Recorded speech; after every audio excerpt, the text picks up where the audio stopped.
What's going on, you guys? Welcome back to the Neighborhood Podcast. One of the hosts of the podcast. My name is Kyle Dabro. And in today's segment, we're going to go over the ongoing situation involving the Dallas Cowboys. The Cowboys are coming off of a 19-3 loss against the Tampa Bay Buccaneers in Week 1 this past weekend. But the bigger news story was that Dak Prescott suffered a broken thumb in his throwing hand against the Buccaneers in the second half. That injury did require surgery, so he is going to be out for the next 6 to 8 weeks. And it is definitely going to have a detrimental impact on the Dallas Cowboys moving forward until he comes back sometime in late October, more than likely November. So, Kevin, to kick this one to you, with Dak Prescott out for the next month and a half to 2 months, how do you think this impacts the Cowboys season moving forward? I know it's early. I know that it is obviously only week one, or we're coming off of week one. But I think that their season could be shot depending on how they play the next 6 or 7 weeks. I don't necessarily know if they're going to be able to come back from whatever it is that transpires in the next 2 months. Obviously, with Dak Prescott being out, you have to rely on Cooper Rush. Outside of the defense, I can't really say that the Cowboys did anything impressive against the Buccaneers. Micah Parsons was obviously a stud and was able to get to Tom Brady, but outside of that, their run game looked inconsistent. CeeDee Lamb couldn't really get it going, and he's supposed to be their number one target. Dalton Schultz, for God's sakes, looked like the best receiver on that team. Splitting carries between the top paid running back on the team and Tony Pollard, it kind of looked a little weird. Pass protection looked suspect at times again, and we're just looking at this team saying, what happened to America's team? What happened to those people that were saying that the Cowboys were going to win the NFC East? Everybody keeps saying that Dak Prescott is an absolute incredible quarterback, but when you look at his record outside of the NFC East, he's under 500 with this loss. So this just goes to show nobody should have faith in Dallas. They lost too much in the offseason. Trayvon Diggs is overrated. Although he did have 11 interceptions last year, he did get toasted in that goal line fade route by Mike Evans, one-handed in the corner. So I'm not really seeing much from Dallas right now. Even before Dak was injured, they didn't show any promise. 3 points speaks for itself because Dak didn't get injured until the fourth quarter. So for 3 quarters, they were lackluster to say the least, and I'm not at all impressed. I would say 100% this tanks the Cowboys season. Kevin, I'm kind of in the same mindset as you on this one.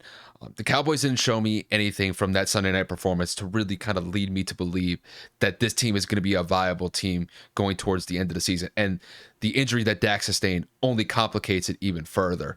Because when I look at Dallas, the only thing that was probably promising from them was their pass rush. Micah Parsons was solid in that week 1 matchup against Tampa. He did get 2 sacks against Tom Brady. But outside of that and maybe their red zone defense, overall, that team effort and that performance against the Bucs was lackluster, to say the least. And when I look at the Cowboys schedule for the next couple of weeks, it's not a rosy picture here. They have to play the Bengals next week. The Bengals are coming off a really bad loss to the Steelers. So the Bengals are definitely going to try to get back to a 500 record after really kind of a shocking loss to the Steelers. Then they got to play the Giants, and the Giants started off 1-0 with a pretty solid win over the Titans. Then they got to play the Commanders. Then they got to play the Rams, and then they got to play the Eagles. The next easy game that they have on their schedule probably isn't until middle October, where they play the Detroit Lions. So you're talking about a good month, maybe 5-week stretch here where you're going to have to rely on Cooper Rush to really kind of carry your offense with Dak Prescott out until probably November. That's not a good formula for me for the Dallas Cowboys moving forward. I think the only way that they remain viable until Dak Prescott gets back is they're going to have to rely heavily on the run game. So that means Tony Pollard and Ezekiel Elliott have to show up. That means their offensive line has to open up holes as well. And we didn't really see that against Tampa in week 1. And they're going to have to get decent production from their defense. And Kev, you know as well as I do, the Cowboys defense is probably one of the weakest links to their team. It was last year, despite the fact that they did have a decent time turning the ball over against other teams that they were going up against.